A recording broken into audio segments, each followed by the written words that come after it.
Hey, I'm back. I set it up so you could see my plants and shit.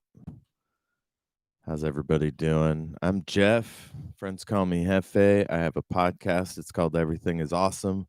On that podcast, we do a segment called The Writing Process.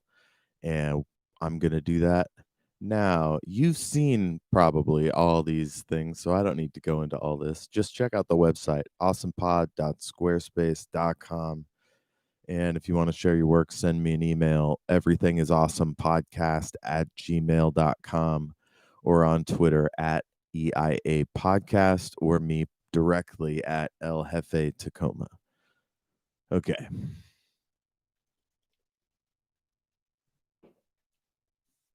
Shattered Worlds, Day 1, Book 3, Chapter 30, Sophris. Just gonna move this down here.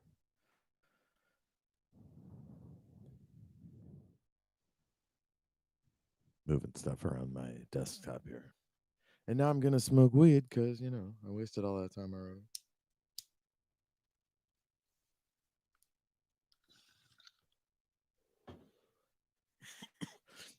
Hey, Jeff, why do you have only one glove on? Don't even worry about it.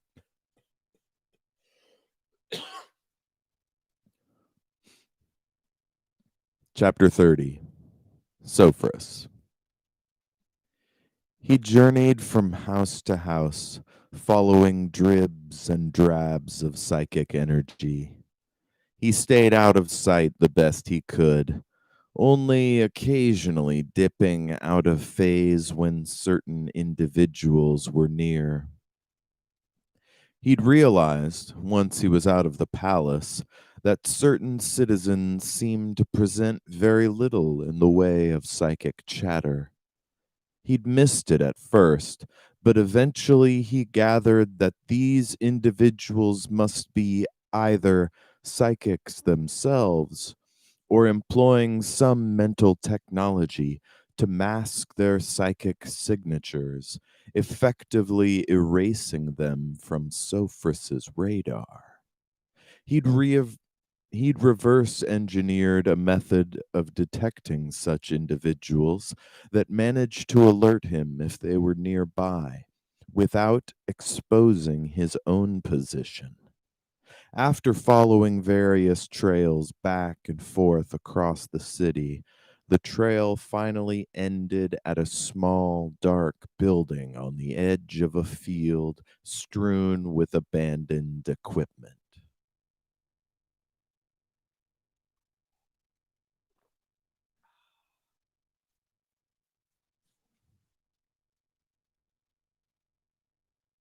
The building was ringed with razor wire and looked completely abandoned.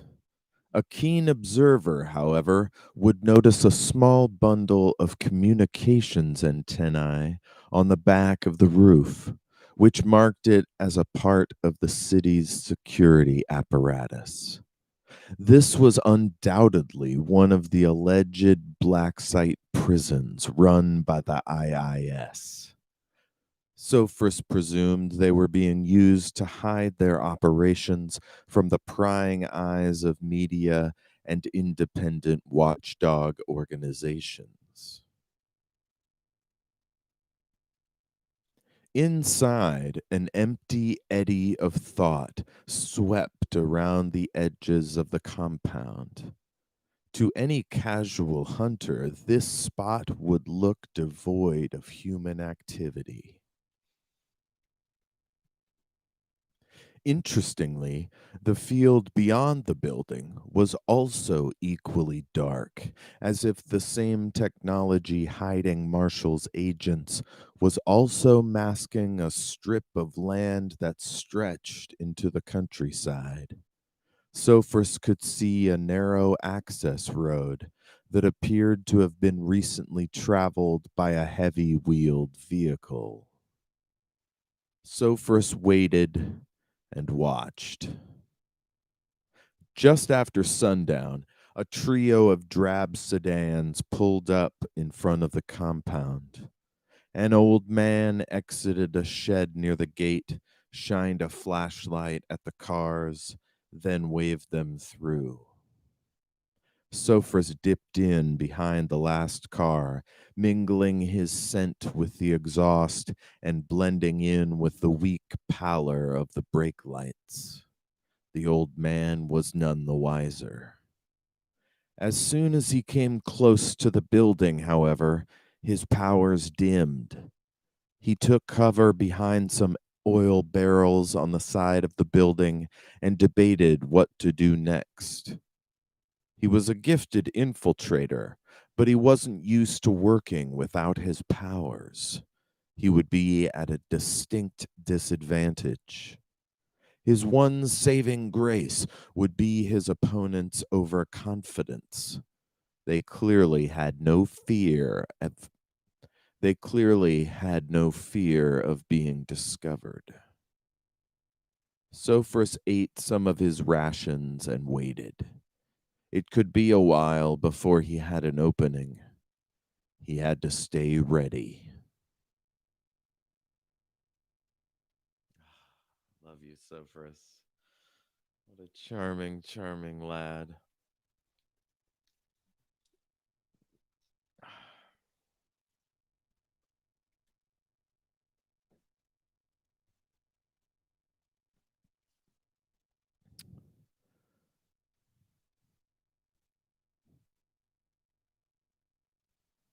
So I have a little secret.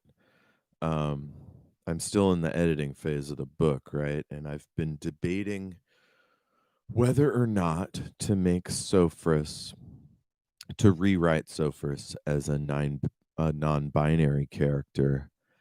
Um, Not because of anything about Sophros's expression as a Mistral, but just because I don't have any trans characters in the book and main characters, and so I was looking to see whose story might fit best, and Sophros just has such a, you know, all humanity vibe. Like he's the best of us in many ways, I feel.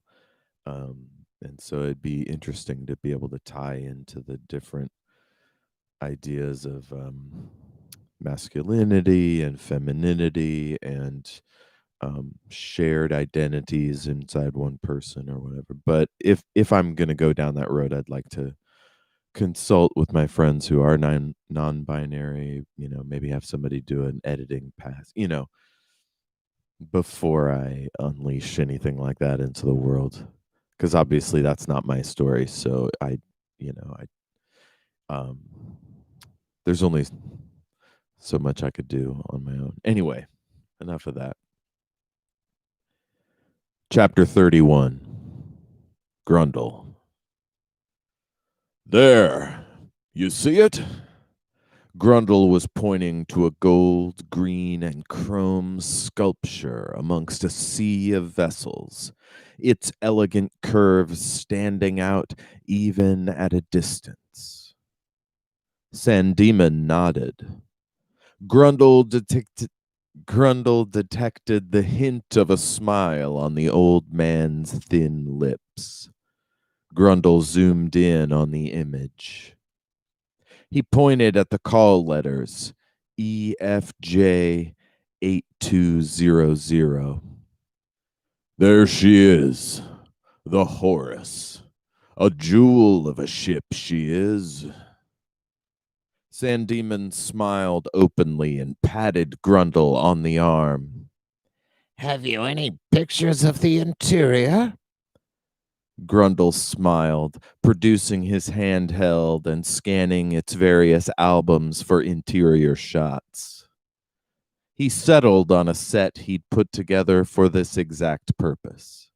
Beautiful glamour shots he'd snapped as he studied the ship upon its arrival. At the time, he'd thought it was merely research. Only now was he realizing his good fortune. His finger hovered briefly over a close-up of Faline talking to Sophros in the VIP dining room. Her body was arched, framing her impressive curves in perfect three-quarter profile. She was indeed a beautiful woman, with full, sensual lips and gleaming orange-red eyes. Grundle had to admit she was desirable. Upon first meeting, that was. Oh my, who is this delicious creature? Grundle smiled conspiratorially. Careful, Captain. Faline Faerun is not one to play with. She'd as soon take your manhood as dance with it. He winked like a brute, hoping he wasn't playing it too on the nose. Sand Demon might be a horny fellow, but he wasn't stupid. The man was an actor, after all, if not the most skilled. Sand Demon took in a breath. And she captains the vessel now? Grundle considered the question carefully. She was the captain's right hand, but leadership doesn't suit her. I'm certain she would defer if given the proper. He paused for effect, rubbing two fingers against his thumb. Inducements. Sand Demon chuckled. Money? Well, I certainly have enough of that. Wait, he has a bit of an accent. Money? Well, I certainly have enough of that. Grundle stiffened. Actually, sir, I was thinking more like purpose, direction, encouragement, all the virtues you are most known for. The captain considered the possibility. He was hooked. An intriguing notion, to be sure. Perhaps I should pay a visit to Ms. Faline. Faline. Yes, perhaps I should. Can you get me an audience? Grundle smiled. Absolutely, my lord. Absolutely.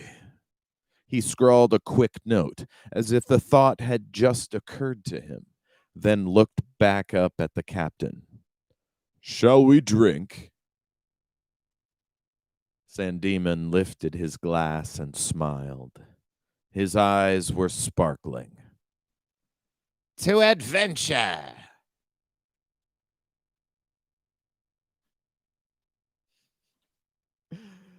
Oh, I love that fucking old coot. Holy shit. Um Oh, I see I have a little editing note here. I'm going to check the original and see what's going on there. Let's see.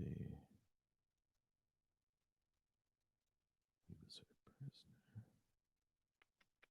Sophros. Sorry, I have different chapter conventions, so it's taking me a minute to.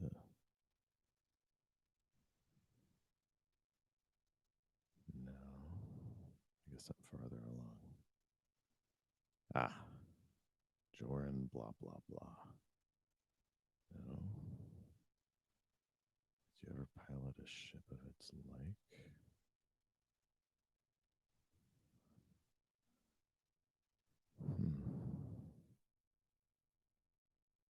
Ah, I'm almost there. But that's Portillion. Weird. Yeah, I moved things all around on this draft, so I'll go with the Evernote.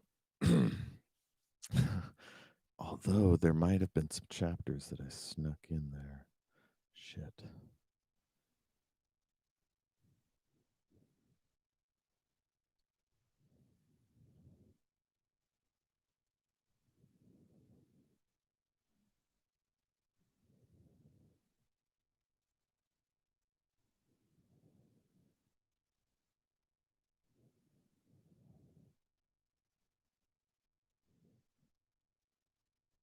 Sorry.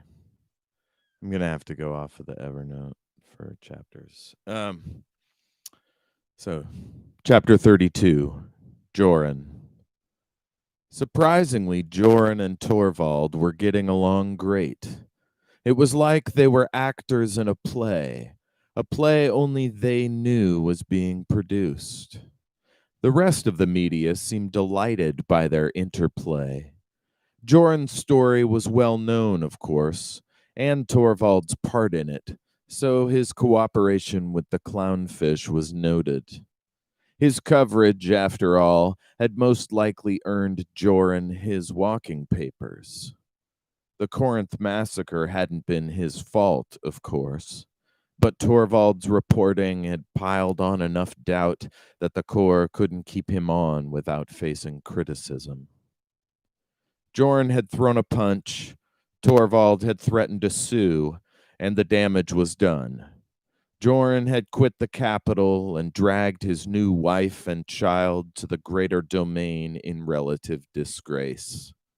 From there, it was a quick trip to misery. First, the death of his wife, covered extensively in the Lunari press, and then his daughter, which went largely unreported. Dissolution and bitterness followed. Joran had nursed the grudge for a long time. He was beginning to realize that it had been for naught. Torvald didn't kill his wife. Life did. Life was the great evil. Torvald was merely one of its many agents, as was Joran. No doubt his actions had destroyed a few families through the years. Hell, he could name at least 6, maybe more. Torvald had also handed Joran a particularly juicy tidbit of information. Lizette was angling for a seat on the Lunari Senate. He wasn't sure how the information could help him just yet, but the gears were turning. All right. So that's Joran aboard ship. I think we should have met Torvald earlier. Uh, he's a journalist. He's like a PR guy now. He works for Lizette Marshall, and everybody, because it's so expensive to travel, because of the peak oil, basically. I don't know if I've addressed that to this point, but because Antares has been taken over by a weird consortium of assholes, like fuel prices are even higher than ever. So, like, if you want to get on a ship, you basically have to serve in some way. And so, the only way that Joran and the others can get back to Calustria, where the central temple of Zora is to work essentially. And Joran has this weird tie to Avandi Marshall. And so he's basically, even though nothing in the Lunari realm is done with contracts, it's all like verbal, it's all like, at least among the nobility, it's very much like you scratch my back, you owe me a favor. Like the Fae in the Dresden Files a little bit. Um yeah, Lizette Marshall for me is like, she's the queen in True Blood. I think she was played by Evan Rachel Wood. Just this like redheaded goddess whose interests and agenda is all that matters, but she like pretends that everyone else should care about it too. It's great. Um, so that's kind of who I channel for that, except like in her late 50s, and just never grew out of that bullshit. I guess that'll do her. Thanks for listening. Thanks for watching, whatever you're doing. And yeah, again, if you'd like to share your work, send an email to everythingisawesomepodcast@gmail.com. And oh shit, I didn't even mention. I don't know if this is the first time that we've learned that Joran's wife and his daughter died of illness. So that's bringing in some of the Game of Thrones shit where like just illness is out here killing important people. So yeah, I want to bring in some of the. I mean, his name is Joran, for fuck's sake. So it's kind of like Star Wars with some Game of Thrones is seeping in. Um, yeah. All right, all right, you guys. I'll get at you next time with. Oh, I'll give you a little taste. What's up next? Portillion. Hell yeah. All right, you guys. Peace.